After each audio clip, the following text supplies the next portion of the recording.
Praktikum IPA kali ini akan melakukan pengamatan tentang simbiosis, di mana simbiosis merupakan hubungan erat antara dua organisme berbeda spesies yang hidup bersama dalam suatu ekosistem.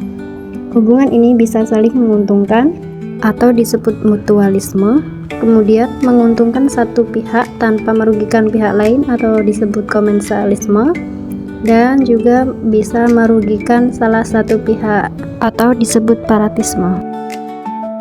Hubungan antara manusia dan nyamuk disebut simbiosis parasitisme. Manusia dirugikan karena dihisap darahnya, sedangkan nyamuk diuntungkan karena mendapat makanan berupa darah. Contoh kedua, manusia dan kutu.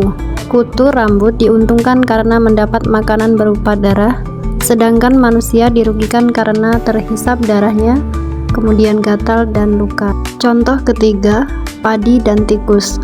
Tikus diuntungkan karena mendapat makanan berupa padi, sedangkan padi dirugikan karena dirusak. Contoh keempat, ulat dan daun jeruk nipis.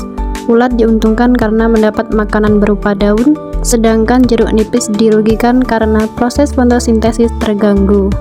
Contoh kelima, benalu dan pohon sawit.